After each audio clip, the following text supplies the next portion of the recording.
The sector can enhance competitiveness and fully benefit from domestic, regional, and international trade.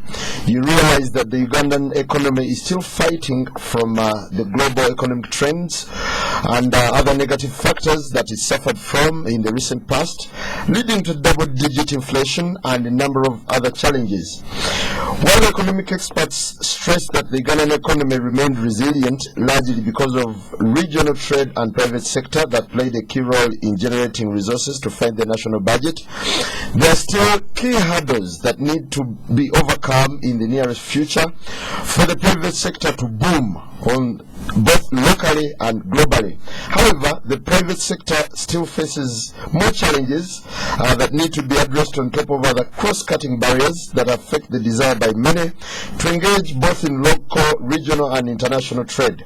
The potential of Uganda as an exporter remains untapped, according to many traders, and economic experts who are advising that government needs to take drastic measures to facilitate trade insist that a lot needs to be done. Since the year 2005, the Private Sector Foundation has been organizing international trade facilitation initiatives, trying to engage with the business community and the private sector at large. And this year, we're also warming up to another event under the theme Enhancing Uganda's Competitiveness in Domestic, Regional, and International Markets. In preparation for this event, we bring you a panel of experts on trade to analyze the barriers to trade and how they can be overcome to ensure that Ugandan traders can fully engage and contribute better to the national resource envelope. Welcome aboard. With us in the studio, we have our guests, Mr. Moses Ogwal, who happens to be the Director of Policy and Trade at the Private Sector Foundation Uganda. Thank you for coming in. Good evening, listeners. We also have Mr.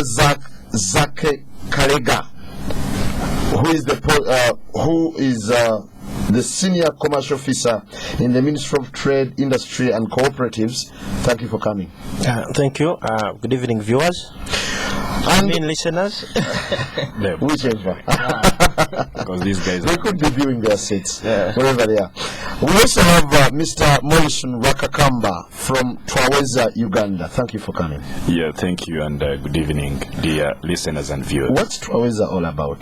Twaweza is about, we are in the business of imagination.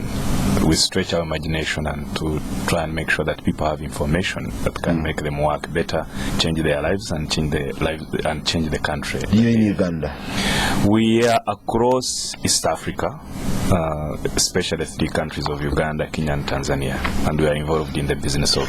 Well, Mr. Moses Ogwal, our listeners out there must be itching to know something about this upcoming event, codenamed Enhancing Uganda's Competitiveness in Domestic, Regional, and International Markets. What exactly, as Private Sector Foundation Uganda, are you aiming at? Thank you very much.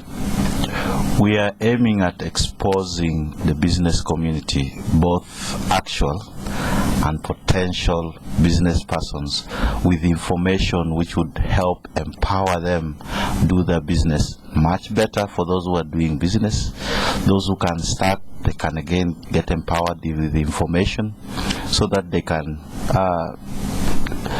prosper in business. These are activities that you do nearly every day of the week, Monday to Friday, as Private Sector Foundation. What's so unique about this particular event?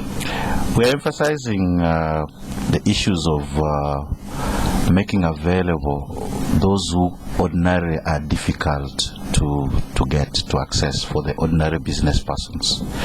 We are making available people with market information, for example, embassies.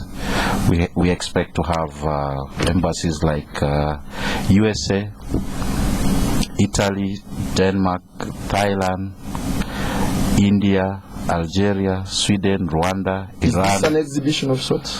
No, it is a combination of symposium and exhibition. Well, you still go on. Yeah. So we expect our own to try and access market information, business information from these areas.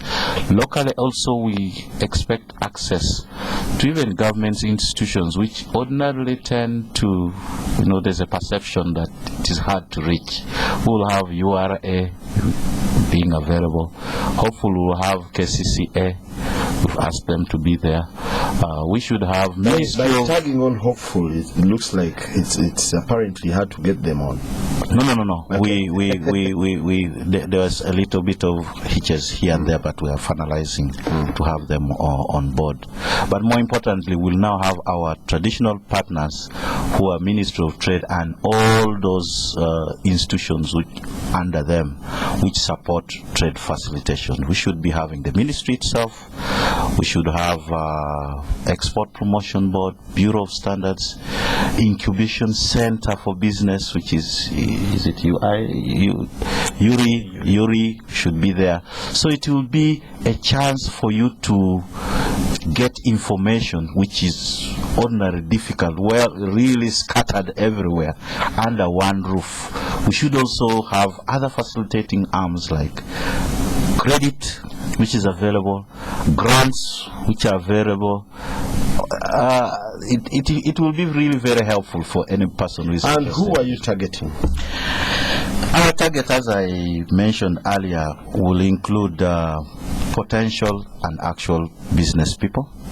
We should also bring facilitators themselves, as I mentioned them, government facilitators, even private sector facilitators in business should be there. For example, we should expect banks to be there.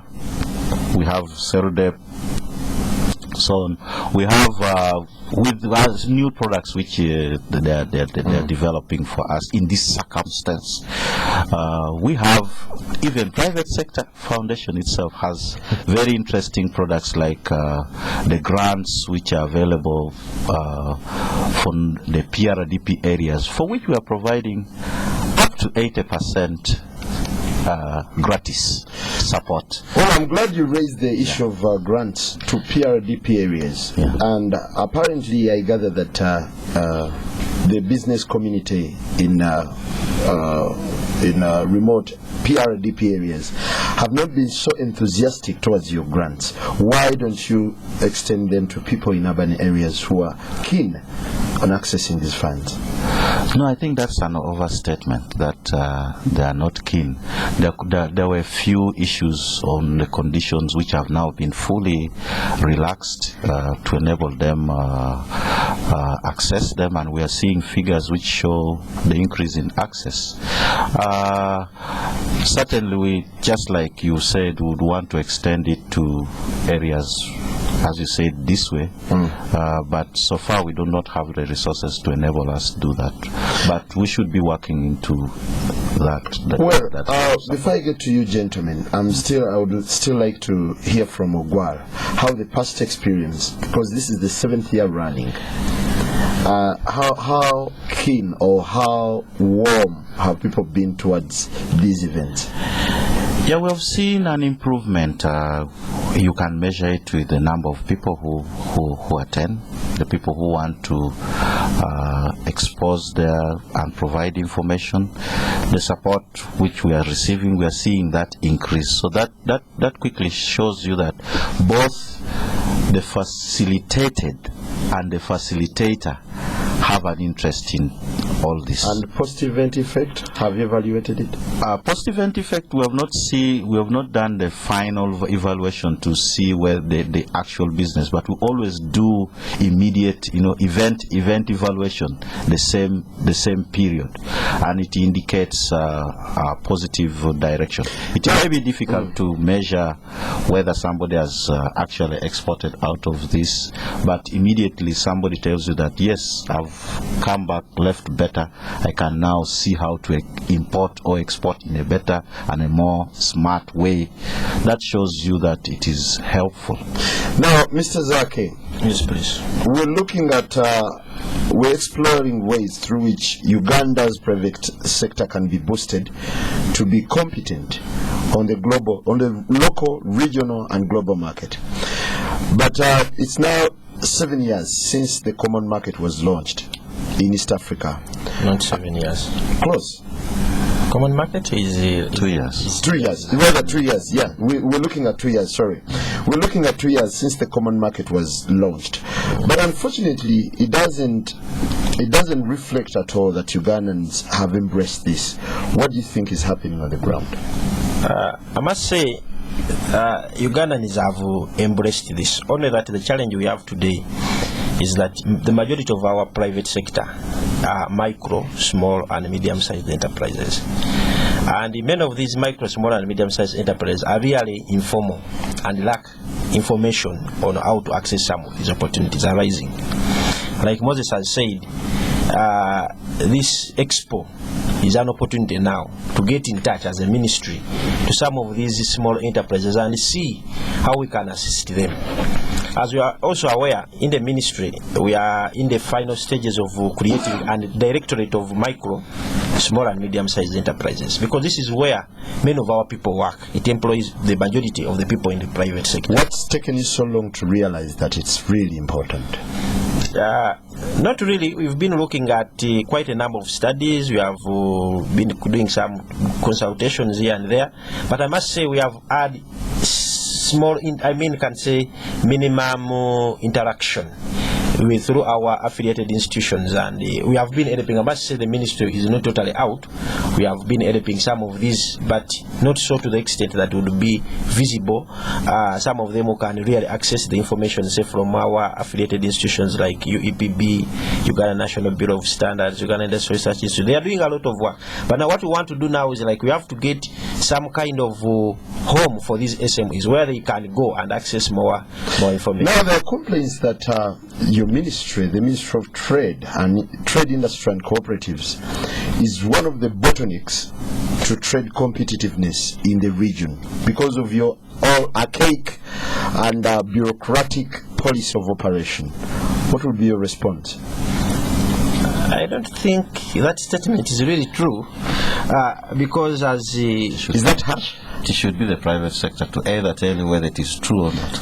Now, I'll give you an example. Kizito has often complained that they've sought a cooperation with the Ministry of Trade, which is not forthcoming.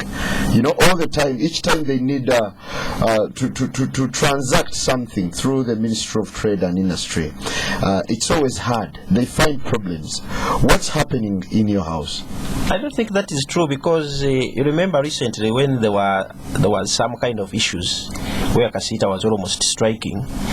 We had to talk to these people, and I think the offices are always open. Actually, you took a reactive approach. Not reactive. We have always had Kizito in many of our consultations, I must say. And the minister, actually the ministry, has now to enhance on what we have always been doing. We are having monthly kind of interactions.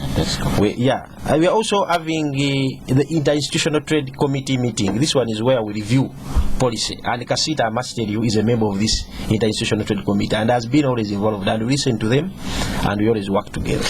Morrison, from Twaweza. This idea of global competitiveness sounds very alien to the private sector in Uganda. Am I right? No, not exactly correct, because we have got firms that are a bit competitive in a way they are doing business across the globe. To what scale? Yeah, the scale on 1 to 10, you would put it at 4. It's definitely still below, but you can say that there is a more forward journey towards achieving that.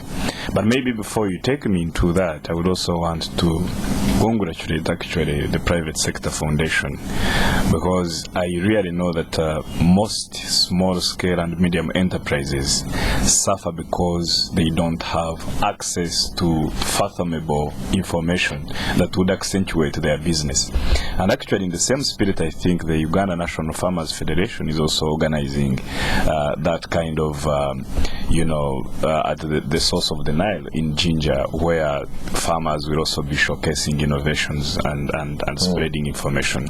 But now the challenge for private sector foundation, the Uganda National Farmers Federation, and even the farms that participate is on how they actually package that information in a more simplified way, in a more fathomable way, such that small businesses, such that farmers can be able to follow it up and benefit from that kind of information. And also keeping in place dialogue mechanisms for follow-up. Because if I meet, the Danish embassy, or I meet people at Rugogo, are the gates going to be open? Are the banks going to be explaining the ways in which I can easily access this credit? Which next point do I go to, and whether I will be able to actually find? We are looking at a situation in Uganda today where most of the startup businesses do not celebrate their third birthday. I would say conservatively. Yeah, it's absolutely because of two things. One, you have got the farm level capability issues in terms of what kind of management system, what kind of business, development capabilities they have at farm level. You see, do we have people that are starting farms, with the kind of skills, to keep them running? Then, of course, the other factors or the other challenges are also things like access to, sustainable finance, access to markets that they can veer into. But others are general business environment issues, policies that inhibit that kind of credit access to business development services easily, impediments that come with regional trade. What do you need to cross the Rwandan market or Kenyan market? So all of those are serious issues. And for me, really, they can only be resolved if, as a country, as an economy, will organize our economy along clusters. Now, Moses Ogwal, what would you comment on Uganda's global competitive positioning? Generally, at the international market, are we there? Not only Uganda, but if you see most of the developing world, the competitiveness level has not been as one would want to. But I must say there's competitiveness in some sectors. Some sectors which we have, like fish. I mean, we're competitive in the world market of fish. Look at even coffee. We're competitive, though we are producing more raw materials now, progressing to value addition. We are competitive most of these export items, horticulture and so on, we become competitive. But we do not have to worry so much, because let's look at our regional position. That's what I wanted. We're looking at Kenya, Rwanda. I wanted Tanzania. to come to now the region. When you look at the region, we certainly had some challenges, though we still succeed to be competitive again on some sectors. If you look at the region, those items which they're not very heavy, and you have to process them. Those items which are very heavy, main steel items and so on, which you have to bring from outside the country, from Mombasa, we may have a challenge in being competitive to export to Kenya, but we'll be competitive to export on the side of the western side or northern side. So there is an element which you need to take advantage of there. However, when you look at agro-based related products, now we become competitive. We are able to flow any direction. We should be able to flow even to Kenya. Morrison, do you feel we're making any strides towards becoming a competitive bloc? Yeah, talking as a bloc, I think the region... Okay, as a competitive country then. Yeah, but as a competitive country, Moses talked about, products like coffee. You realize that as a country we needed to strategize and see where can we be more competitive than others. And the latest studies and research from the International Trade Center show that for the next 20 years, the demand for coffee is going to be increasing at the rate of 13%. So the problem for Uganda, or the challenge for Uganda, is how do we increase our coffee production? And you see, a nation is as competitive as its extent of productivity. and efficiency. And if that doesn't happen, then you have issues. So this is why, for me, groups like the Uganda Coffee Development Authority need to seriously think about the challenge of increasing production. Then the second issue is talking about what we are competitive on. Do we have to do everything that Kenya is doing, that Rwanda is doing? No. As a country, for instance, Uganda, what are we known for as a country? And that's where you get the competitiveness. I have suggested before that if Uganda, for instance, focused on logistics and it became a logistics hub for the region, then it would be competitive. Let's take an example. Kenya produces a lot of this blue band margarine, for example. I think it would not be strategic for us to say, let's start a factory here for producing the same product. I think the best way, in one sense, would be if we can transport this margarine or blue band easily to countries like Democratic Republic of Congo, like Rwanda and Southern Sudan, you may find that we will even make more money from trading in that blue band margarine than Kenya, which is producing it. And how do we do that? There are many aspects, there are many examples of the kind of logistics overhaul we can do. If we started with our airport, you have idle land, 66 hectares of land that is under the Ministry of Agriculture. If you could put that under, for example, that's in Entebbe, right? In Entebbe, under the Civil Aviation Authority. For instance, they build high-class Cadillac cargo port or cargo center. You reduce the costs of handling services, you reduce aviation fuel and all those issues. I can tell you that Uganda would be a destination for logistics. And there are countries that have, even railways, we can revamp them. But there are countries that have done that. There is a country called Netherlands, you know about it. Yes. They built Port Rotterdam. They built this huge Schiphol, airport. They are not such a big economy, but because of investing in, for example, logistics, they outcompeted, huge countries, huge economies like Germany, France, and even the United Kingdom on that sector, and they are thriving. Talking about targeting, clustering, and being more strategic. Look at a country like Mauritius. Mauritius is not interested in manufacturing, a Swiss watch. They know those guys in Switzerland have got pedigree and a lot of experience in doing that. For them, they concentrate on manufacturing this small thing that ticks. What do I call it? I cannot get the name of that small thing in a watch that rolls around. But for them, you find that they are experienced, they are gurus in manufacturing that and cost effectively. So you mean we're not being to the extent that now Switzerland, instead of them producing it, they buy. You see, and you see there is also something else which you mentioned, and that is globalization, and how we are fitting in this rubric of globalization. Globalization comes with technology, it comes with communication, it comes with increased opportunities. But how are we harnessing those opportunities? The thing that Mauritius did, for instance, is outsourcing business. And I'm happy that in Uganda we started, I think with Makerere University and some groups doing some business outsourcing, but I haven't audited to see how far we have moved. Zake, here are all these enormous opportunities. Is the ministry aware of them?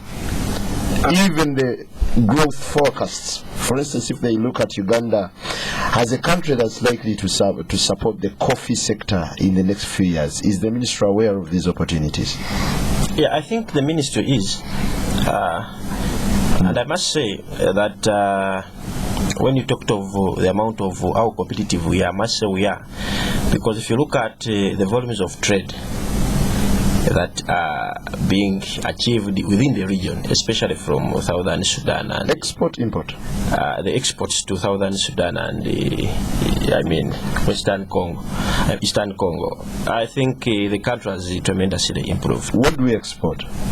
We export mainly agricultural products, because that is the main of what we really produce here. What do we export to Sudan? Yeah, we are taking a lot of matoke, a lot of milk, a lot of even sugar itself goes to Southern Sudan.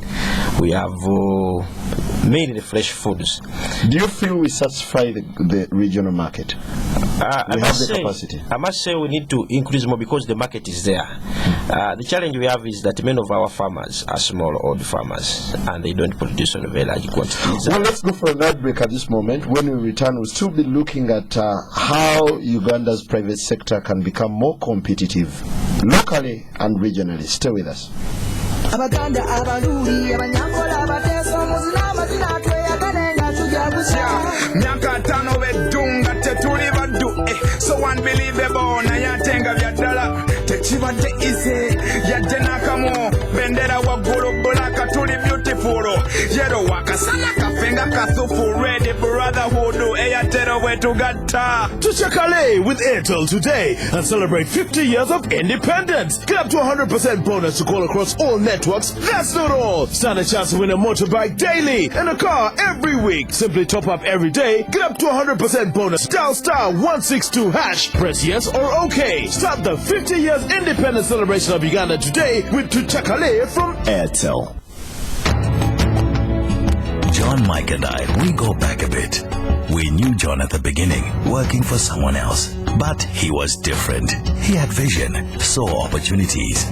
He started working towards his goal, opened his own garage, and worked, learning the hard way. His reputation spread.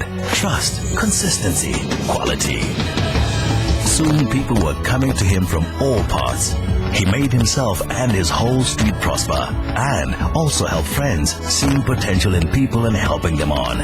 But John never shouts about all his success. He's just who he is. Special. So here's to men like John, who make a difference, who enjoy Nile Special, the rich, satisfying taste from the source. Nile Special. You've earned it.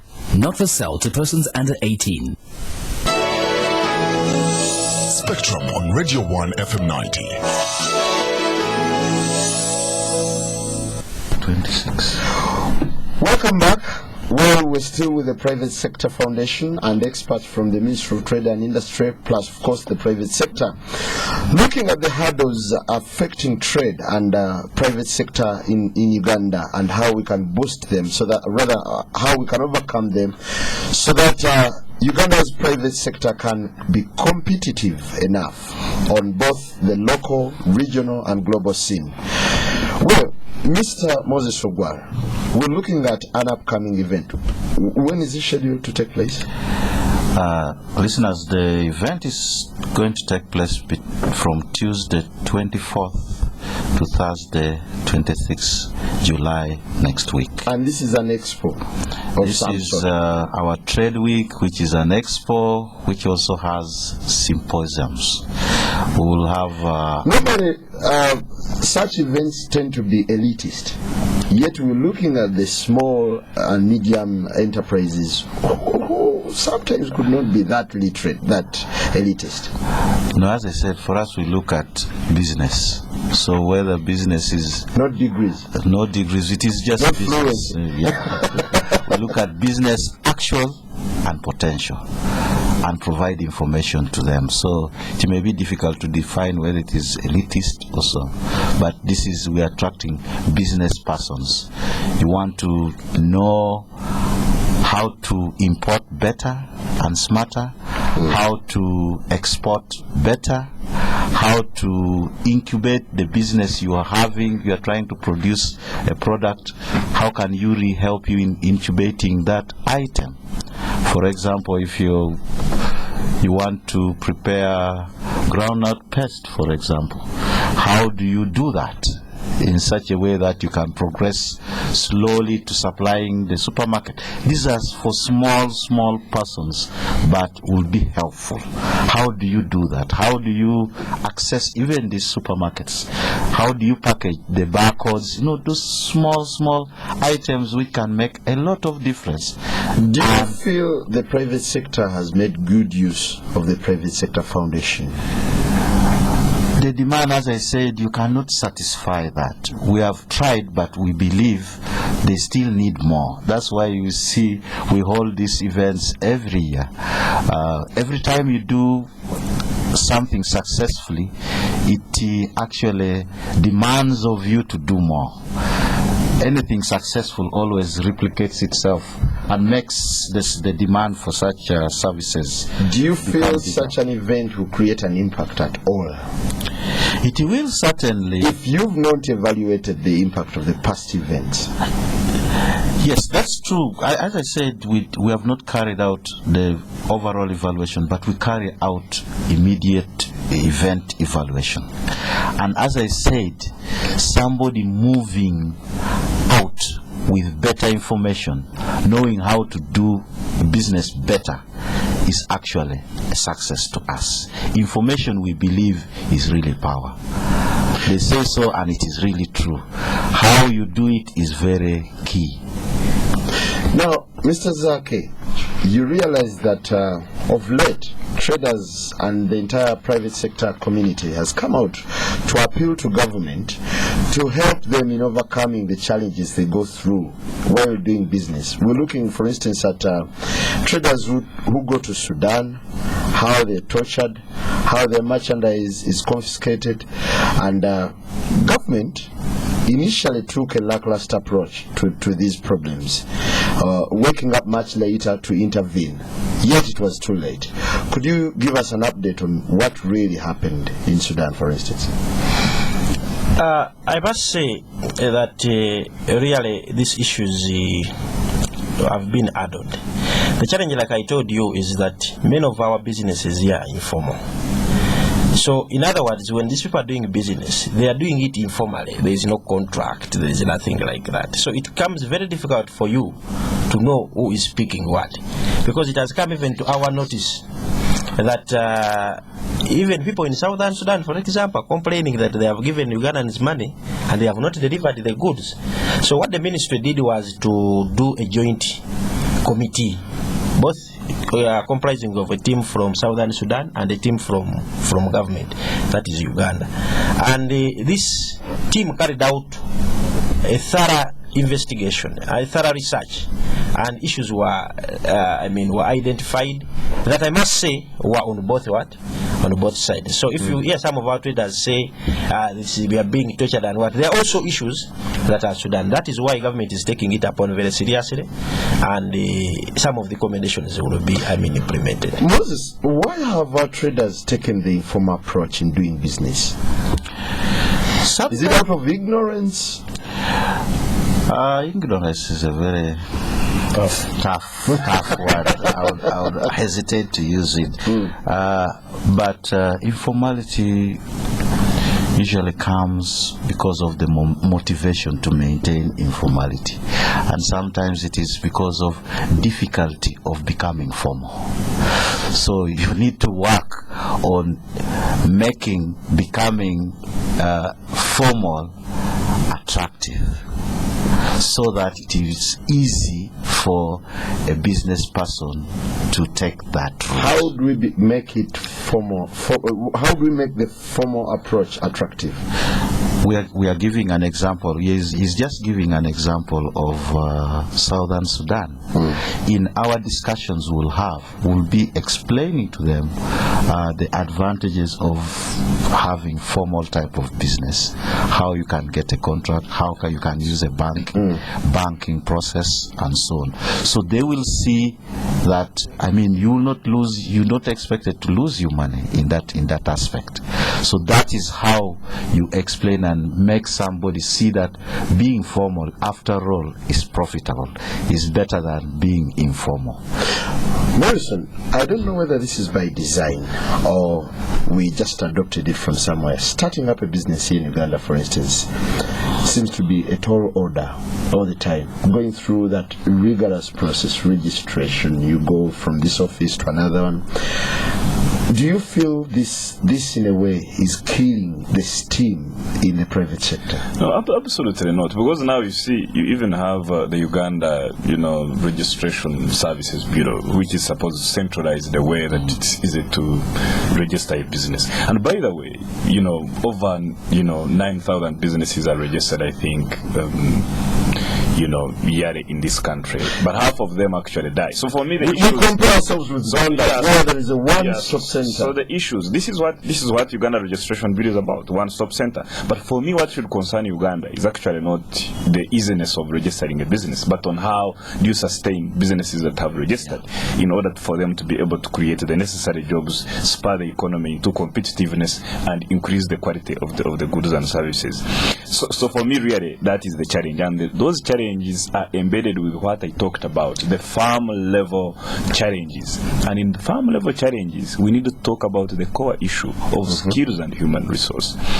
As a country, to what extent have we focused on developing and growing a human resource that can be resilient, not only in the country, not only in the region, but that can compete globally, not only in producing complex goods and services, but also in leveraging ways of communication and inspiring trade across the globe. It is still a major challenge. If you see the productivity index of a human resource across the region, I don't think we are doing very well. And groups like the private sector, are we doing shamefully?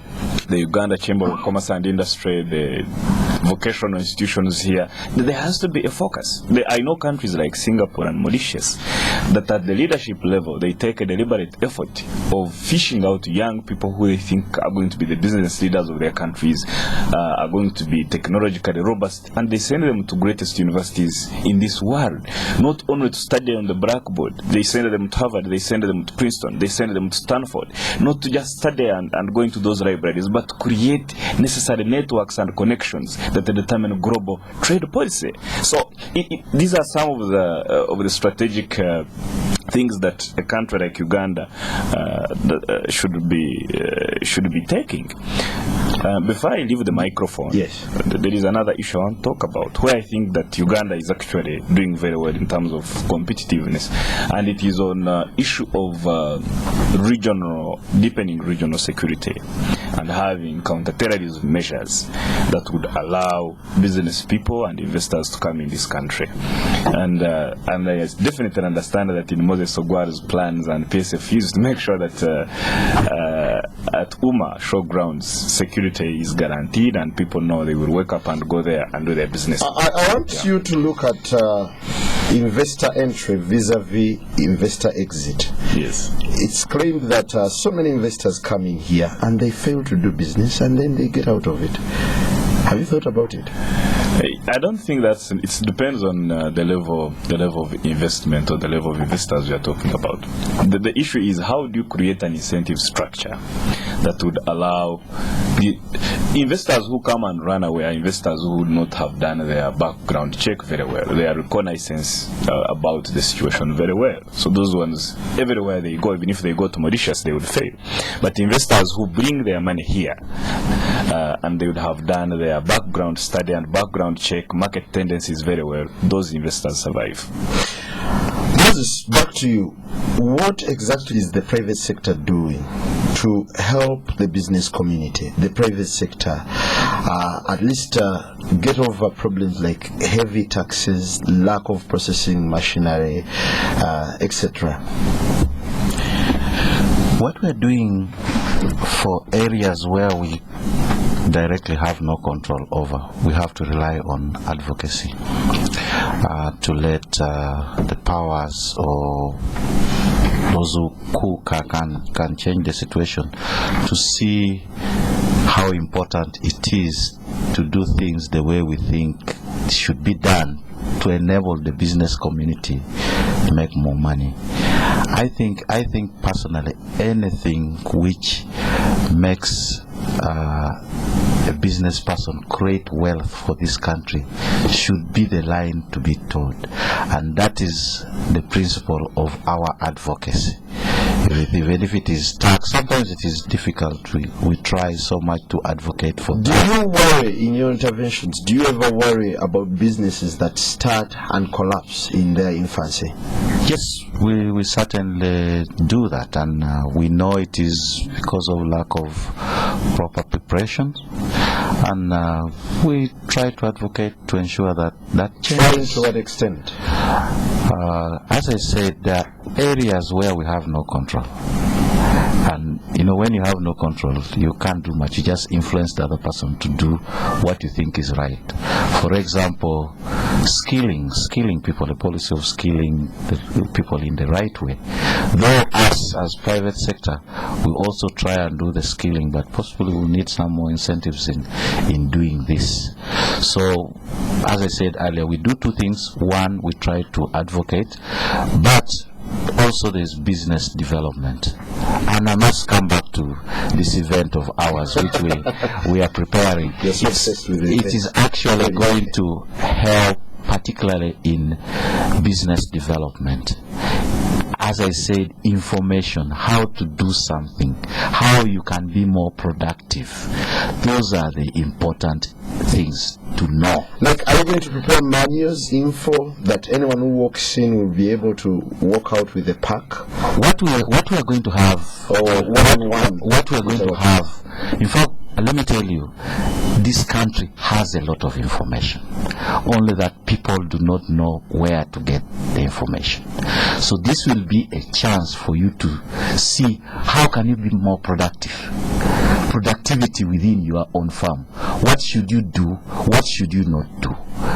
Those are small tips which you need to come and you get the experts to explain to you. We will have the business people who are successful who will be able to explain to the others how they succeeded. What better training would you want other than that, which will be in Lugogo?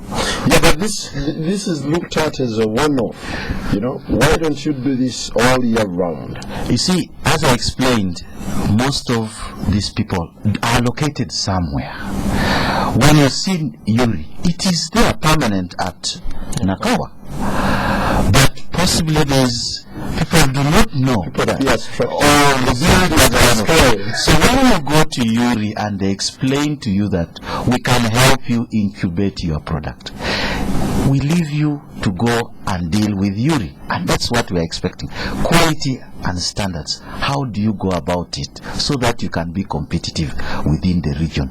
Those are the kind of answers we are going to be having in Lugogo between this period. 24th to 26th. We'll have policy issues. We'll be having our chief guest will be Honorable Amelia Chambade. You will all agree that she's actually a dynamic minister responsible for trade. I'm actually saying we will have a 40-minute with the minister question and answer session to help demystify some of Well, listeners, we're still exploring ways through which Uganda's private sector can be more competitive, locally, regionally, and globally. At this moment, we invite you to give us your call, make your contribution. Let's share your thoughts. Our numbers to call are 0414-348-111, 0312-260-390, and 0312-261-390. Hello, good morning, caller. Rather, good evening. Sorry. Hello? Oh, sorry. I'm still in the morning mode, but it's still okay. Do we expect any experts coming from outside, or we have our local resource? We're going to rely a little bit more on the local resources because those are here and we can get back to them all the time. As I said, there are institutions who will have people from, as I mentioned, from Uganda Export Promotion Board, National Bureau of Standards. You are... Let's take our call first. Hello, good evening, caller. Hello.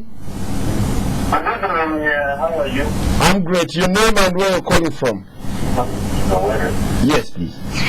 I greet those in the studio and I just want to ask.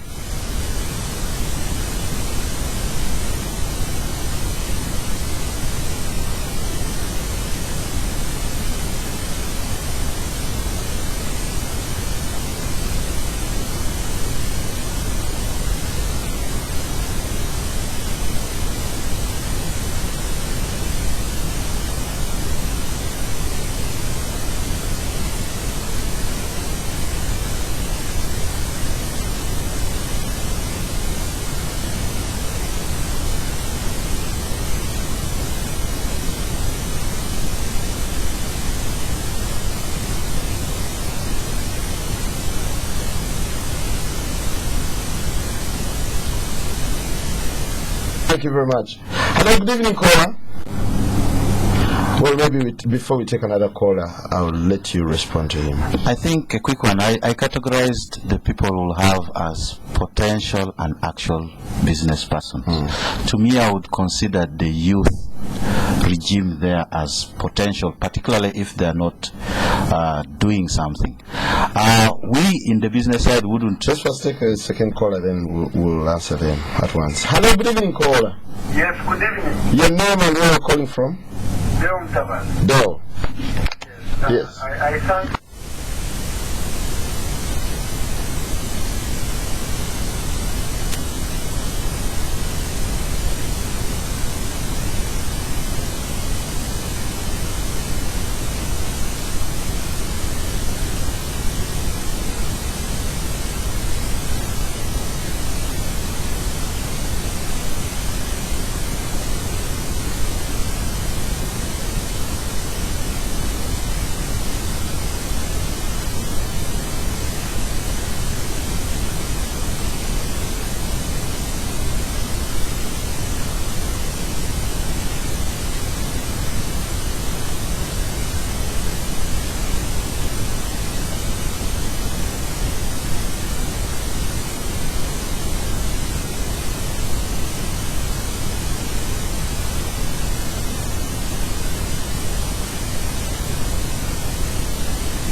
very much. Good evening. We'll take those two first. As I was explaining, Morris, you also have an opportunity to respond. Sure. Yes. as I was explaining earlier, the issue of employment of youth. On the business side, we don't so much think that you should go and look for employment. If I'm say a company like Roofings, and then you went to me and say, how can I get a job for sales? That's one way of employment. But we are looking at, you are getting a company like Roofings. The issue is, how best can I work with you? Not for you. Not for you. Okay. So those are the kind of skills we'll try to bring. How can I work with you? Not for you. How can I support something? Being approached by the youth. In our business, our team, there are so many youths we support, but we don't call them youth. We call them business persons. Oh, wow. Business persons, that's what we call them. Yes, they are business persons, either actual or potential.